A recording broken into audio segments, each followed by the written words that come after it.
Hello guys and welcome back to my channel, and today I'm going to show you how you can stabilize a video in Davinci Resolve. So firstly open up Davinci Resolve and choose a video. So as you can see now there is a lot of shaking in this video. Now I'm going to show you how you can remove the shaking from this video. So firstly go to Inspector tab over here and make sure to select the clip down here, then scroll down, then double click on stabilization. Then simply click stabilize. It might take few seconds or minutes according to your system, so just wait.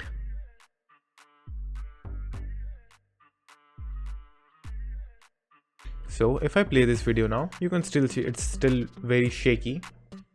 So what you can do is, to remove this shakiness, just simply click on camera lock, then again click on stabilize.